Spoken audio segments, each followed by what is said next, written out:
Chapter 5, verse 2 says this. I slept, she's speaking, but my heart was awake. She describes that in between when you're just falling asleep, you're not really conscious, not really awake. A sound. My beloved is knocking. He speaks. Open to me, my sister, my love, my dove, my perfect one. He piles one upon the other, 4 epithets, 4 nicknames, 4 terms of endearment. No other place in the book does he have so many passionate terms. The honeymoon is over. She's asleep. He apparently has traveled. He's been away. He comes back. His love is as passionate as ever. All he has done is think about her the entire trip. She's not ready. It seems as though perhaps he anticipated his trip. He was able to get a different flight. He came back earlier. He's been traveling all day long. He finished all of his meetings, his administrative councils for the kingdom. And he came back because all he can do is think about her. Remember what she said? He's like that. She's like that perfume, the sachet of myrrh, that all he can do is think about her. He's in a business meeting, but he's thinking, I'm going to stop in the duty free and I'm going to buy her favorite perfume. I'm going to surprise her. I'm going to get home early. My dove, my bride, my sister, my perfect one. But she hasn't been thinking about him. Verse 3 says, I had put off my garments. Back. Open to me, my sister, my love, my dove, my perfect one, for my head is wet with dew. He's been out all night traveling. My locks with the drops of the night. Now, maybe that didn't motivate her a whole lot, but it brings the idea that he's been traveling a long way. He's been out in the cold and the night just to get back to her. But she responds, I put off my garment. How can I put it on? Oh, it's too much trouble. I had bathed my feet. How could I soil them? Today we would paraphrase saying, I've got a headache. My beloved put his hand to the latch, and my heart was thrilled within me. The idea is he's been calling, he's been knocking, or in Brazil we clap outside the door to call attention. We're here, I'm here, my love. Now, you might think it's strange. This is his bedroom, isn't it? No, in the palace, she would have her room, he would have his. There was probably some kind of an opening in the door, a lattice work, where he would be able to reach in. He's trying to remove that bar that would be closing off her room, but he can't quite get it. He can't get it off. But when she doesn't respond, or when she responds in apathy, he takes that perfume that he had bought thinking of her, and he leaves it as a present. Look what the next verse says. My beloved put his hand to the latch, and my heart was thrilled within me. She's changing her mind. I arose to open to my beloved, and my hands dripped with myrrh, perfume. My fingers with liquid myrrh on the handles of the bowl. He had left that as a souvenir, a reminder. He said, I was thinking of you the whole trip, and I brought you this present. Verse 6, I opened to my beloved, but my beloved had turned and gone.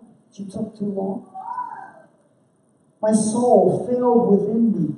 When he spoke, I sought him, but found him not. I called him, but he gave no answer.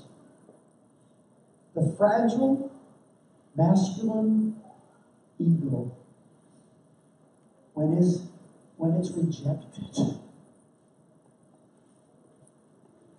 runs into solitude, discouragement. But he is different. He could have, as the king, broken down the door, insisted, argued, become embittered, treated her harshly. But he leaves a present and quietly leaves. Now, throughout most of the book, she is the heroine, but when we come to this part of the passage, he is amazing. This is the patience of Christ. This is an other-centeredness, an unselfishness that doesn't seek revenge. He could have said to her, this is the thanks I get? I brought you from the country where you were practically a slave girl. I gave you all of this. You became the first lady in the kingdom. I've been traveling all day and night just to get back to you. All I can do is think about you, and then I have a headache. There's an awful lot of women in this kingdom who would love to be my wife. And I may just go look for some of them. Keep your clean feet in the bed. That's not what he said. In fact, we'll see he said just the opposite. It's not that he just wants her body. He wanted her. The danger of routine. The loss of perspective. All the beauty treatments that she had done up to that point were for him. That's why she was in the palace. That's why she did all of those cosmetic things that women do. But she forgot the reason behind it all. And now he needs to deal with the reality of rejection. It's interesting in verses 7 and 8. She goes out to try to find her beloved as she did once before. But this time it doesn't have the same ending. The watchmen found him. As they went about in the city, they beat me, they bruised me. Rejection has a price. They took away my veil. Probably they thought she was a prostitute, looking for customers out on the street, as we saw already before. That it was prostitutes who would wear a veil. She was just being decent at that time of night, but they didn't understand. Those watchmen of the walls. There's a price to be paid for conflict. The blessing that others had experienced by their relationship when each for the other became service for God. This separation between the two of them and the apathy that she has in the relationship has a price to pay. And so she says in verse 8, I adjure you, I ask you to swear, O daughters of Jerusalem, if you find my beloved, that you tell him I am sick with love. She has repented. She has changed her mind. But she doesn't know where he is. Now, quickly, just a couple lessons that come out of this passage that are echoed. This is poetry, and so we have to read between the lines. This is narrative poetry, so we have to understand what the original readers probably would have understood, not allegory, but lessons from other passages of Scripture that are true to this passage. Paul, in the book of Colossians, chapter 3, says this, husbands, love your wives, echoing what Ephesians 5 says in a much more elaborate fashion, but he adds this, and do not be harsh with them. It's interesting that oftentimes men become harsh with their wives in the context of what they perceive as sexual isolation. There are reasons why 1 Corinthians 7 says that we are not to deny one another. Interestingly enough, he speaks first to the men in a totally countercultural way, in an era where men used women for their own benefits, for their own pleasure, or to raise children. They had concubines for pleasure. And Paul says this to the men. The husband should give to his wife her conjugal rights. She is not an object to be used by you, but someone to be blessed by you. The other-centeredness of a Christ-centered marriage makes a man who would normally be selfish and defensive and egotistical become more concerned with the pleasure of his wife than his own pleasure. And wonder of wonders, when the man does that, his pleasure increases. because he has satisfied his wife. Paul starts out talking to the men. But he says, likewise, the wife to her husband. For the wife does not have authority over her own body. That does not justify men requiring that women, his wife, does any practice that he may have picked up from pornography and tries to bring that into his home and makes his wife want to throw up. That should never happen in Christian marriage. This is mutuality, mutual acceptance. The husband has that authority likewise. This is so countercultural.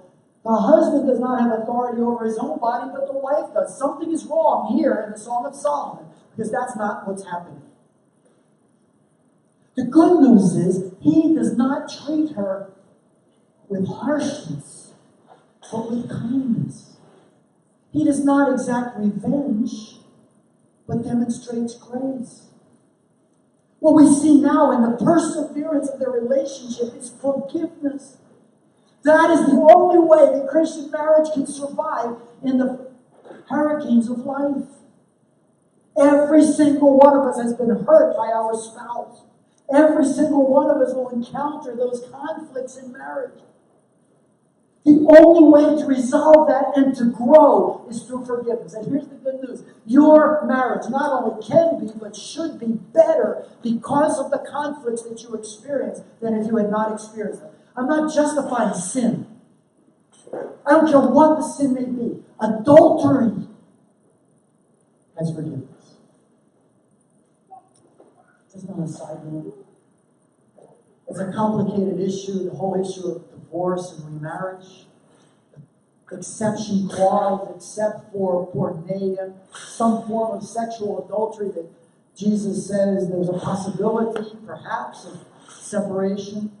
But what's amazing to me is we never notice that the passage that comes right before Matthew 19, which deals with divorce and remarriage, is Matthew 18. I know that's a novelty for you. Matthew 18 is the context of Matthew 19. Is that wonderful?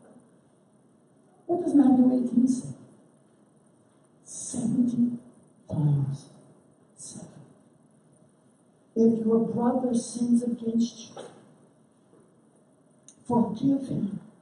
70 times 7. Very strange if in the next passage Jesus would say, yeah, you need to forgive. But if she betrays you one time, get rid of her. If he's addicted to pornography, shoot him out the door. Kick him out the door. No.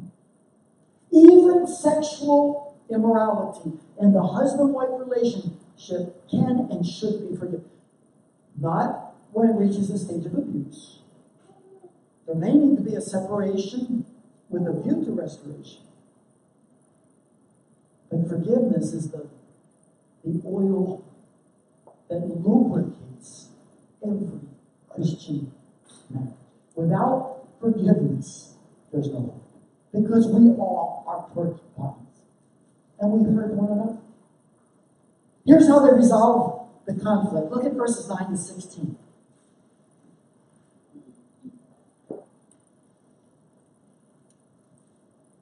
She receives a challenge. She's just talked to the ladies of Jerusalem when she says, swear to me, O daughters of Jerusalem, if you find my beloved, that you tell him I'm sick with love, I've repented, I'm passionate again, I want him back. Here's how they respond. Look at the sarcasm. What is your beloved more than another beloved? Oh, most beautiful among women. What is your beloved more than another beloved, that you thus cause us to swear? You know what they're saying? Men are all alike. Your husband's no different than the others. They all just want one thing. That's their challenge. And now what happens is she is forced to answer the question, is my beloved just like all the rest? Is there anything different about him? And so she answers in verses 10 through 16 with one of the most beautiful declarations of love. She is forced to go back to her first love, to remember and to repent and to renew the relationship. Here's what she says about her beloved, verses 10 through 16. My beloved is radiant and ruddy. His complexion is favorable, distinguished among 10,000. He is different. His head is the finest gold. His locks are wavy, black as a raven. Now, she's not saying that he's dyed his hair, half of it's blonde and half of it's black. What she's saying is he is dignified, he's noble, character, gold. And he's got these long, wavy, luxuriant locks of hair. His eyes, not are light doves, his eyes are doves. That's what he said about her. He gives me peace. He calms my soul.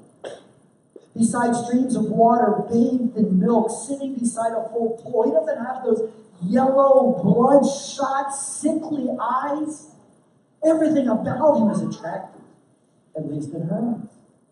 Verse 13, his cheeks, that can be translated his beard, is like beds of spices, mounds of sweet-smelling herbs. His lips are lilies, dripping liquid myrrh. Not just the appearance, but the words. Words of grace, as we will see. His arms are rods of gold, set with jewels. His body is polished ivory. He's sculpted, bedecked with sapphires. He's got a six-pack. His legs are alabaster columns set on bases of gold. His appearance is like Lebanon. That's her hometown. Choice as the cedars. His mouth is most sweet, and he is altogether desirable. Wow, she's really changed. Look how she finishes in verse 16. This is my beloved, and this is my friend, O daughters of Jerusalem. She has been forced to rehearse not the negative, but the positive, the qualities. She's been forced to renew her love. The renewal of love requires a positive and not a negative focus. Casting blame is the devil's game. That's what we encounter so many times when we do pastoral counseling. And a couple comes for help and they're pointing the finger one at another. They look like the devil. So here's a question. When you're absent from your spouse, how do you refer to him or her? Respectfully?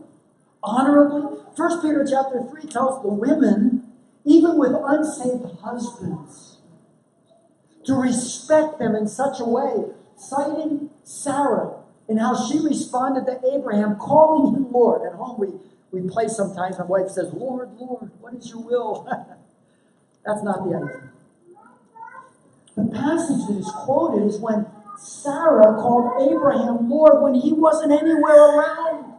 Genesis chapter 18, she's speaking to the angels who have come to announce the birth of Isaac. And she laughs and doesn't believe it. And they come and talk to her and she kind of denies it. But she refers to Abraham. How can my Lord have children being so old?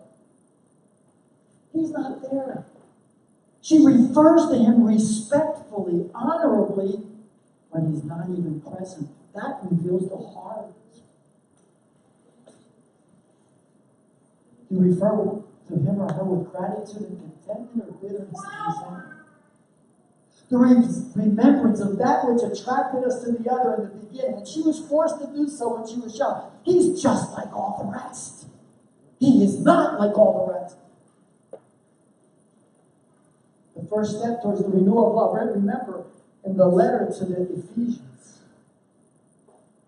when the Apostle John, recording the words of Jesus, says, I have this against you, have lost your first love. As in the Christian life, so in marriage, we need to repent, renew, remember. What was it that attracted you to your spouse in the first place? Focus on the positive is from God. Focus on the negative is from hell. And so they meet again. The rendezvous is in chapter 6.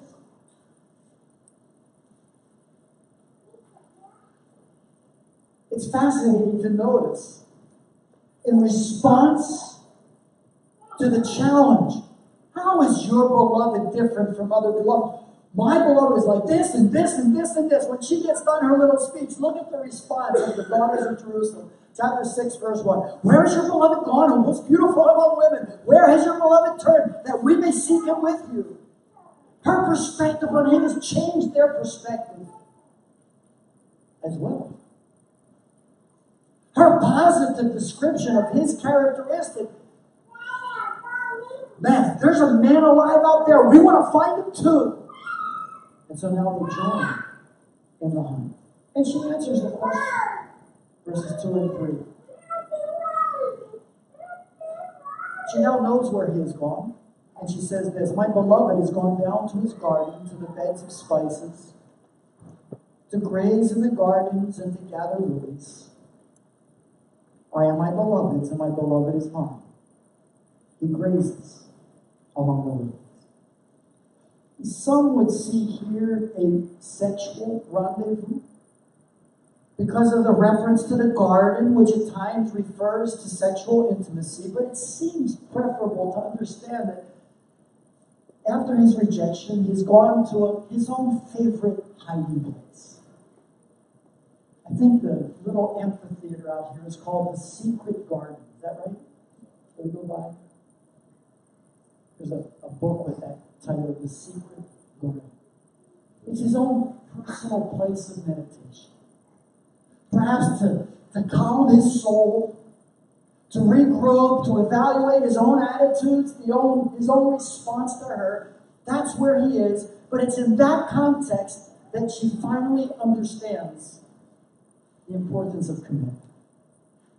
For the second time in the book, but this time with that subtle change, she understands in the full maturation of love, I am my beloved. That was the problem, that she was in that no man's land between sleeping and waking. She had forgotten that she was his. And so she says, I am my beloved's. Oh, and my beloved is mine. He grazes among the lilies. He finds peace in our relationship. She reminds us that the little foxes that try to destroy the relationship have once again penetrated, that the only way to kill those little foxes is through the covenant commitment of love until the end. I am my beloved's, and he is mine. And so now they're together. This is amazing. Verses 4 through 10. He speaks. He could have said, get out of here. I don't need you. I found what I wanted on my computer. At the office. But that's not his heart. Look at what this guy says to her after being rejected. It's not bitterness, it's not anger, it's not revenge. He says, you are beautiful as Tirzah, my love.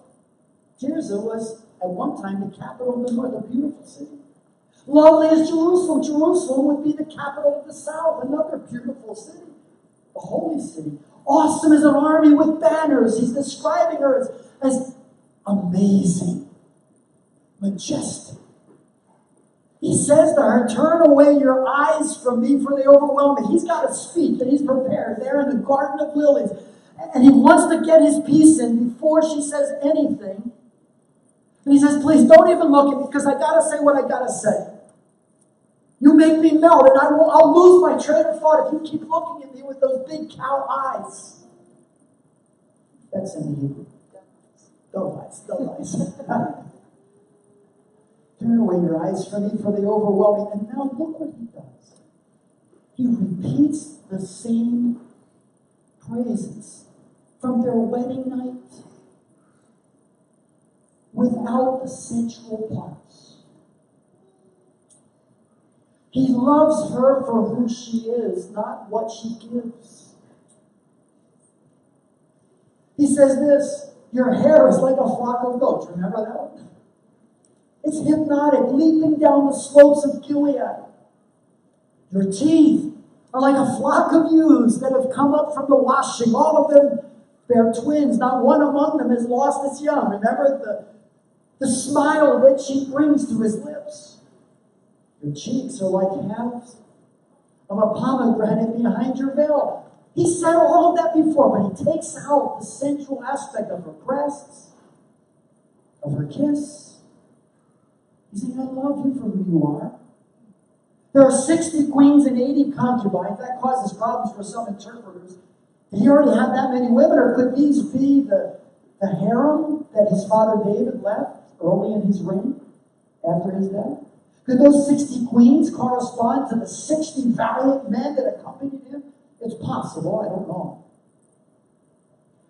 But his point is that she excelled them all. That's what his poem in Proverbs 31 about the virtuous woman says. A virtuous woman is rare as rubies. But even if there are a lot of rubies, you are better than all of them. That's what the husband of the virtuous woman says. He says, my dove, my perfect one, is the only one of her mother, pure to her who bore her. The young women saw her and called her blessed. The queens and concubines also, when they praise her. The highest form of praise is third-party praise. It's the opposite of gossip. It's when you spread good things about another person and it gets back to the other person. It's even better than telling the person, Mike, I think you're fantastic. You're an amazing administrator. You're a fantastic pastor. You love people and you plan ahead so that you can serve people. That sounds good. But if I say that to Kent, man, Mike is amazing. He's a fantastic administrator and loves people and teaches the word. And Kent goes back, Mike, you know what Dave said about you? Wow, that's even better. And that's what he's saying. Everybody at the palace is talking about you. It's not bad. And then he says this. Verse 10. Who is this who looks down like the dawn, beautiful as the moon, bright as the sun, awesome as an army with banners? He can't even find galactic terms big enough to describe the glory of her person.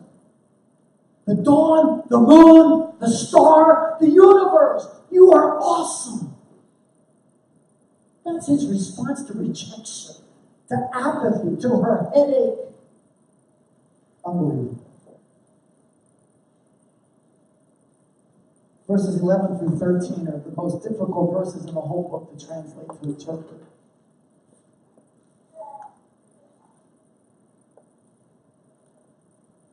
They lead up to the new and second consummation of forgiveness in the book, as they will join themselves physically in response to the forgiveness that they have experienced mutually.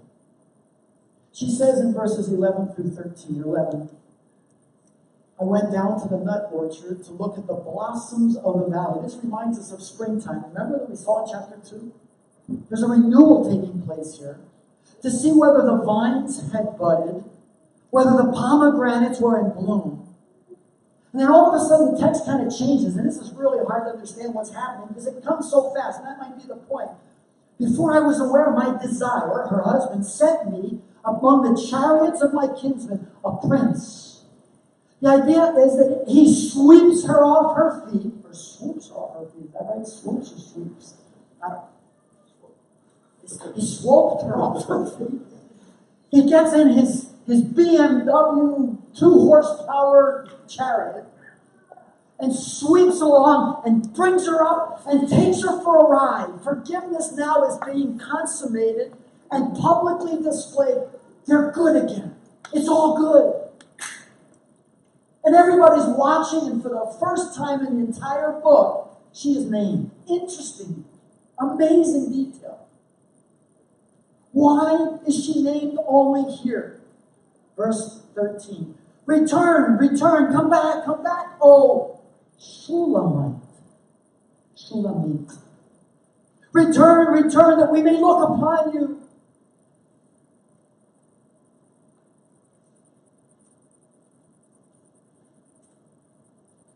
At this point in their relationship, where conflict has been controversial, reversed, and they're good again. And another public display, openly riding with her around the chariot. She becomes his source of peace.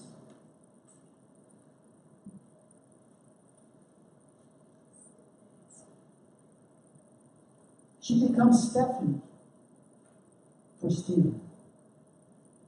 She becomes Paula for Paul. I got a whole bunch of them in Portuguese, but I need my wife to give me some of them in English. He is Shalom. She is Shulamit. And together they find shalom, peace. In other words, the conflict has been consummated in forgiveness. The roots of their relationship have dug deeper into the soil of grace.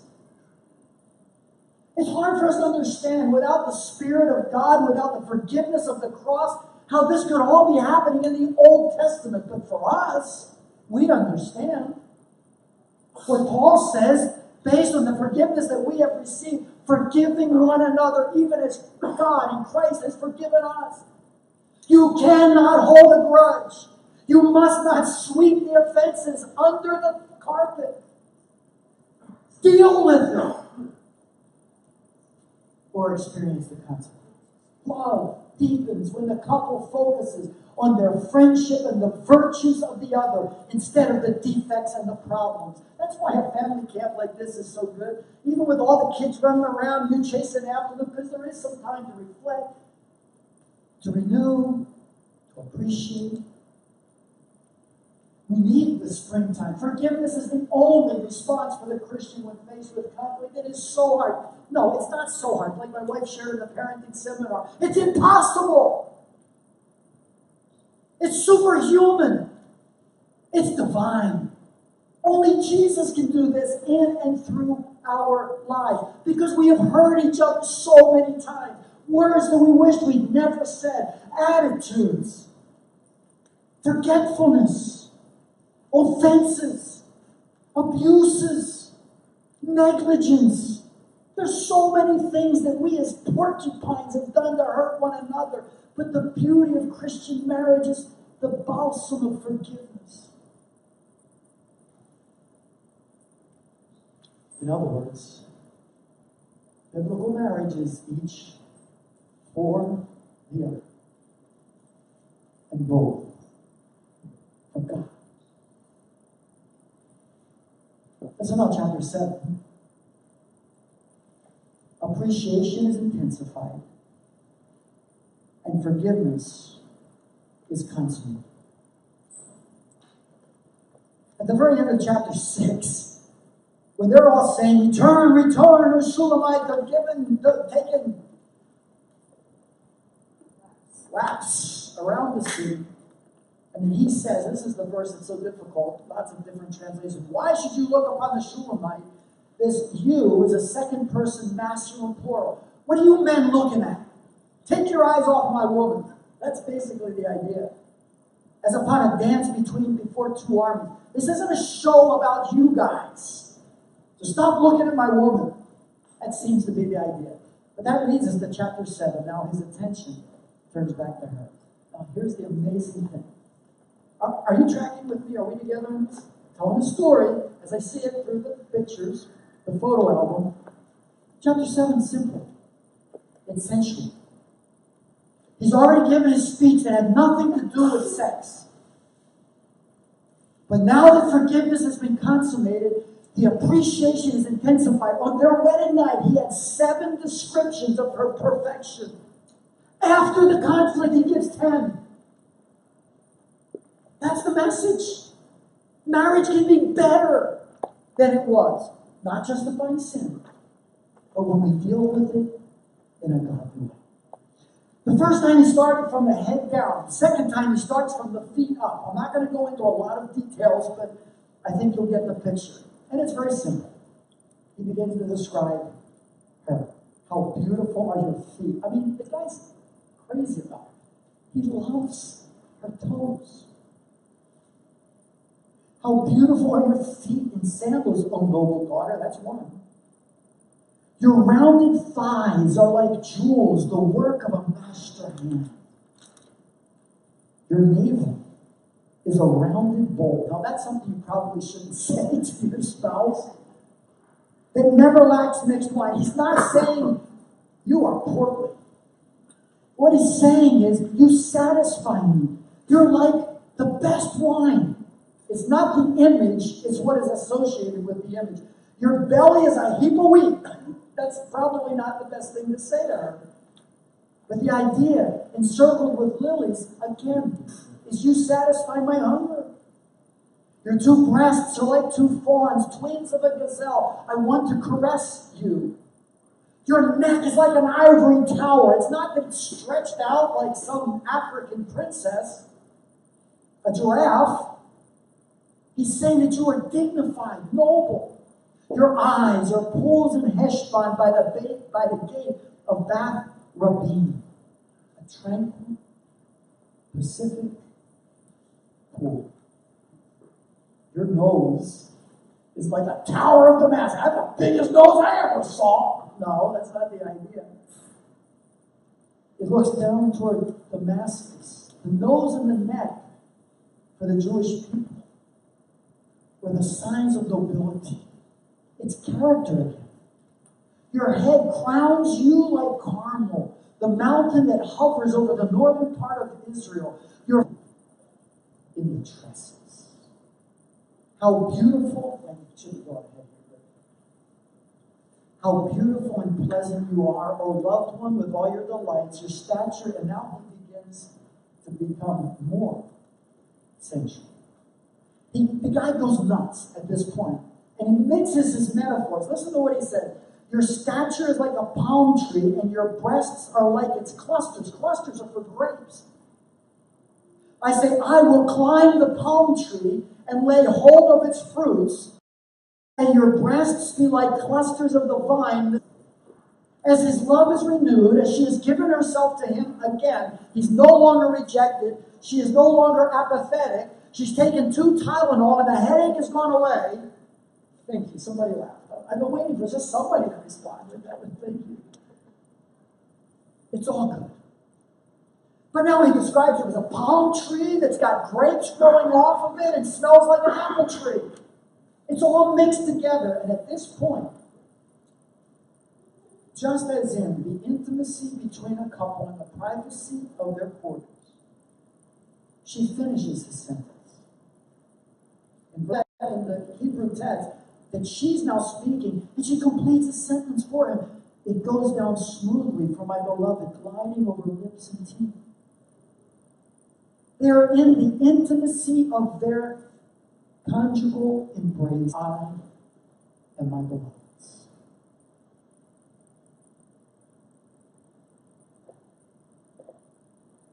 And know that my beloved is mine. This is the maturity of another century. She's totally forgotten about herself, just as he did on their wedding night, when he referred to himself just one time. It was all focused on her. And then she says something very curious. I am my beloved. She doesn't say, my beloved is mine, and she doesn't say, and he shepherds, because that word only appears 3 times in the entire Old Testament, the Hebrew word behind desire. The first time it appears is in Genesis 3:16 in the curse narrative, when God says that the woman would have great pain in child rearing as a result of sin, and that her desire would be against her husband. It's this word. The next chapter, the same word is used to describe the desire that sin had to overcome Cain. The 3rd time the word is used in the Bible. She says, my husband now, his desire is for me. In other words, it seems like the curse was reversed. It's not now her trying to dominate her husband, overcome her husband, lead her husband as Eve did in the fall. It's now him leading and desiring his wife, occupying his rightful role as he has demonstrated in this passage. It's an illusion, but it seems to say godly marriage, it is possible, even if only momentarily, for us to reverse the curse. Shalom and Shalom. Stephen and Stephanie. Find peace one with you. because of forgiveness. Love grows. It's boundless when it is covered with forgiveness.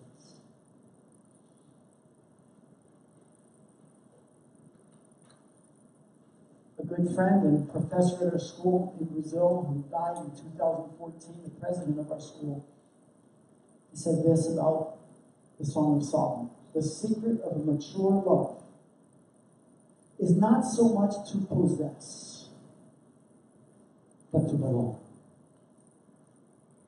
The secret of a mature love is the other-centeredness. With that in view, chapter 7 ends like this.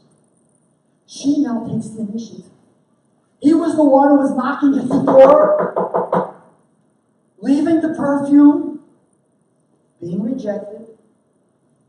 But now she invites him and says this, "Come, my beloved, let us go into the fields and lodge in the villages. Let's have a date night.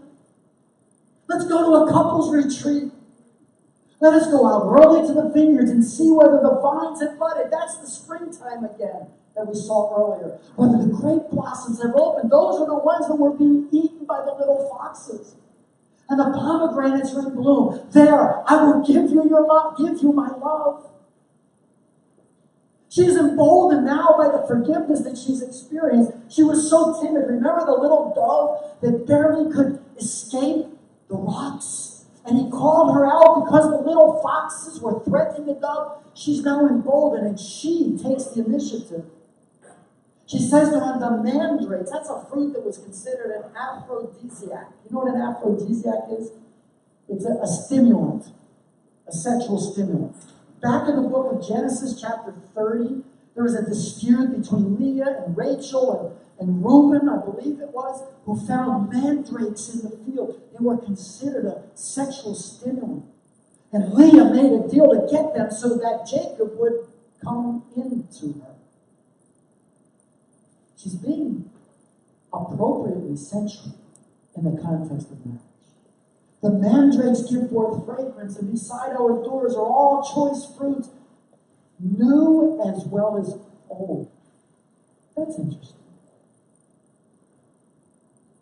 A solid sexual relationship includes both the traditional and the creative.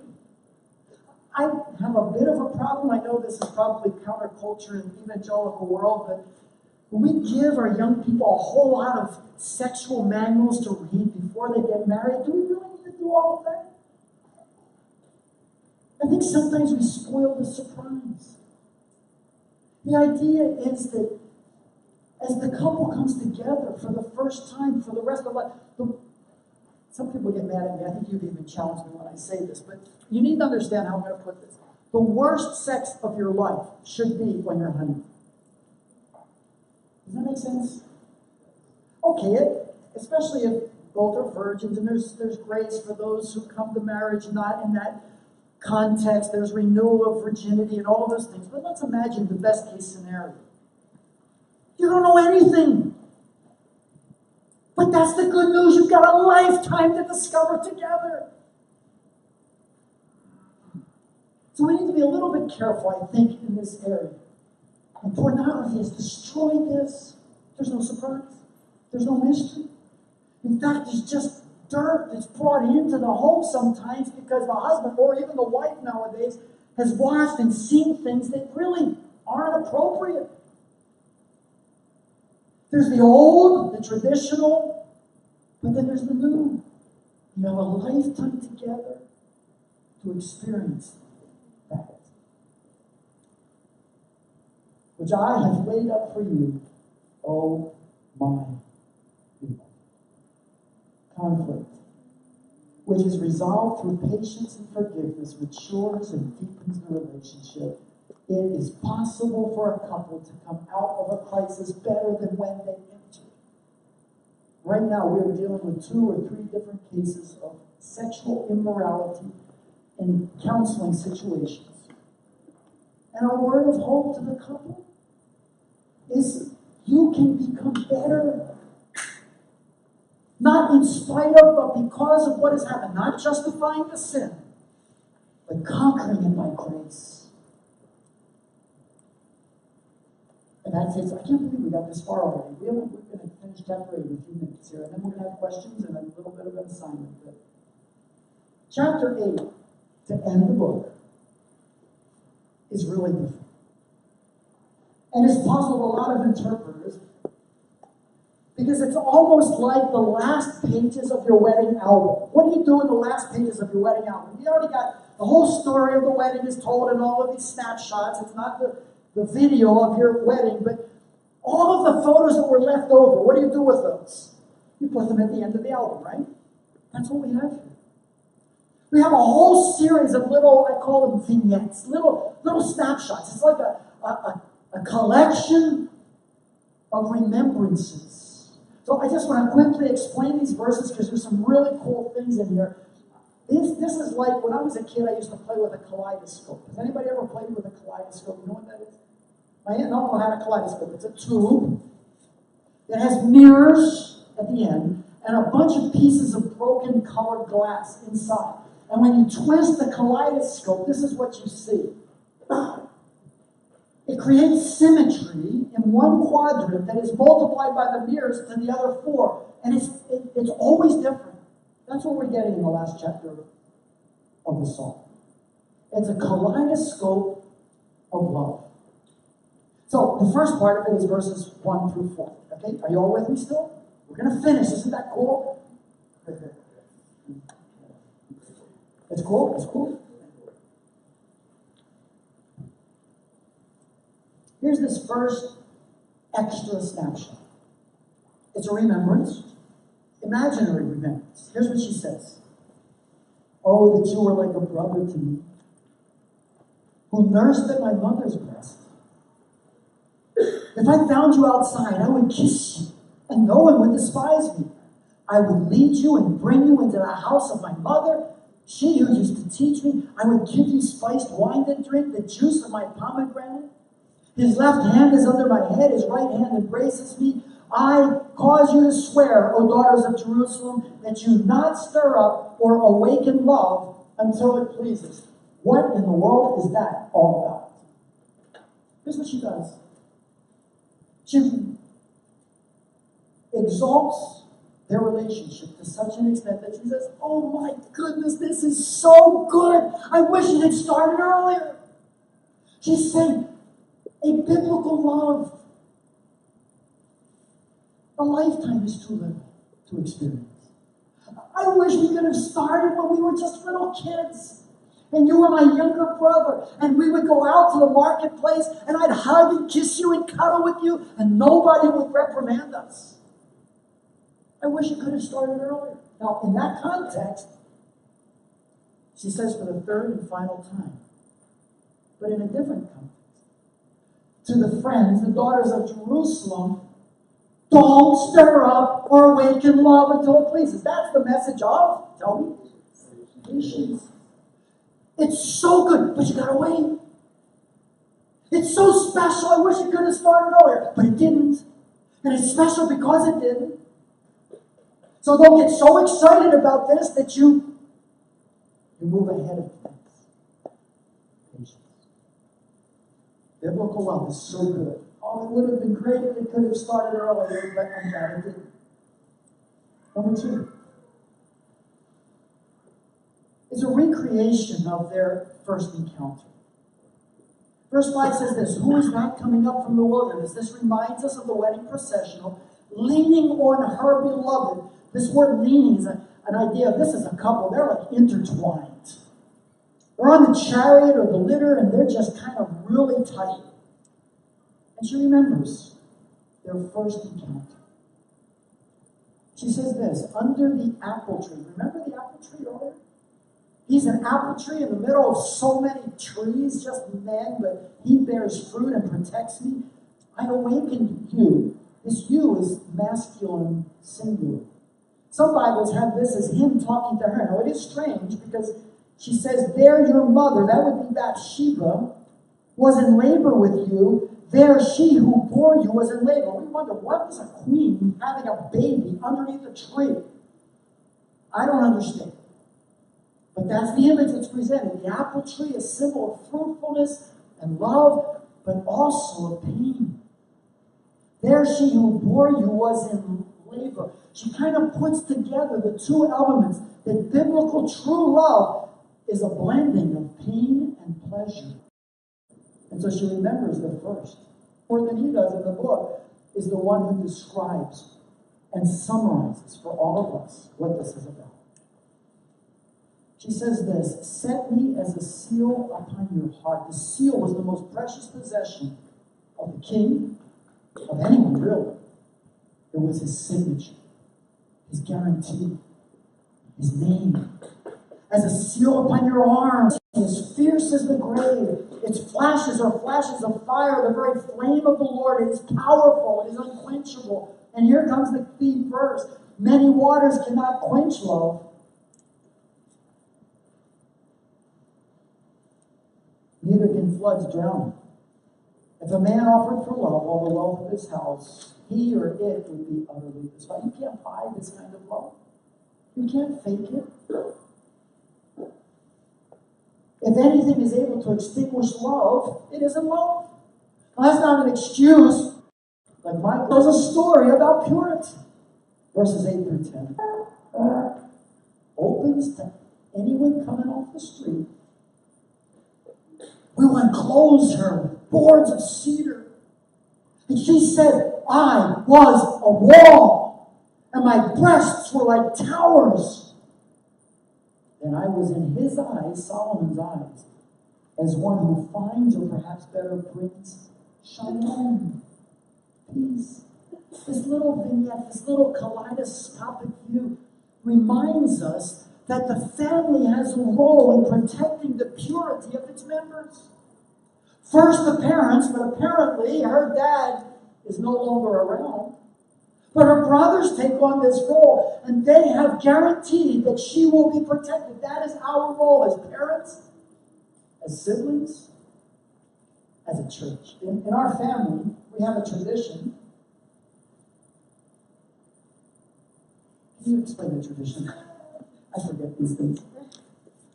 We give to our daughters a little locket that's a heart, but in the shape of a lock, and it has a keyhole in it, and so that they wear that on a chain, and we keep the key, showing that we are the guardian. Wedding as part of the ceremony, and something similar with the guys. But this picture here is our first daughter was married, and her three brothers walked in with the key in a chest. And then they handed it to us as parents, and we got the chest and handed the key to her husband, signifying. Inspired by this text. Now, I have never read in the weddings, the ceremonies of our kids, this verse. Kind of incorporated the rest of it here. The church and the family have a role. First, the family, and then the church to give parents as they explain these things to their kids. And those whose parents refuse to do so or cannot do so, the church has that supportive role. But the church, the family, has a special role in teaching and protecting the couple's purity. We need to recover that. The church has a role in equipping parents to be the guardians of their children's heart. That brings us to verses 11 and 12. A recollection of God's sovereignty. Then we get another flash. Verse 11 says this, Solomon had a vineyard at Baal Hamon. We don't know where that is, but he let out the vineyard to keepers. He rented his vineyard. As we understand from the book, it's somewhere in the north of Israel, near Lebanon. Each one was to bring for its fruit 1,000 pieces of silver. So now we're getting a little bit of a flashback to what she was talking about in the beginning of the book, when her brothers made her keep a vineyard that they had rented. Here's where we discovered that it was Solomon's vineyard.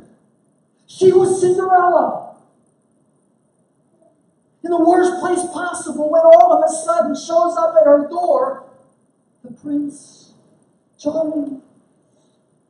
In the place that would be least expected, in the moment when she would never have dreamed something like that would happen. She's burned by the sun. She's calloused in her hands. She's just a country girl with an accent. And the king shows up at her door. There's an important lesson for our young people here. We're so worried and sometimes fished outside of church aquarium. Ah, but the guys in my school, they're so much nicer and better than the guys, those weird guys in our church. You can be in the most unexpected place when your Prince Charming arrives. And now she refers to her vineyard.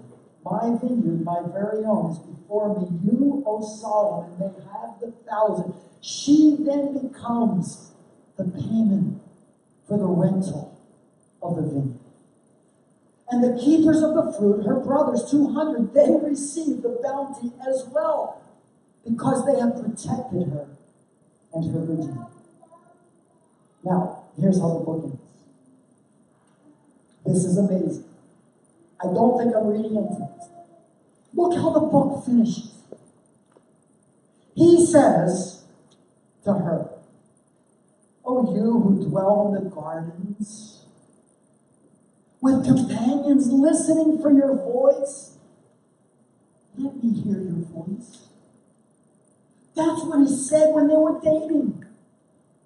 When she was like, "That dog, I want to see you, but I want to hear your voice." When you're engaged or dating, even hearing the beloved read a telephone list is enchanting. But here's the amazing thing. He still wants to hear her. He just wants to sit down and have a coffee and talk. The original Hebrew says, "Let's have sofa time." That's not what men are like. But something has been changed. And then look at what she says to him. "Hurry up, my beloved, and be like a gazelle or a young stag on the mountains of spices." Those mountains throughout the book have referred to her breasts. He wants to talk. She wants to make love. What a reversal of fortunes. This is amazing. They have been transformed and united, each for the other, and both for God. That is how we characterize biblical marriage. And that is the book of the Song of Songs.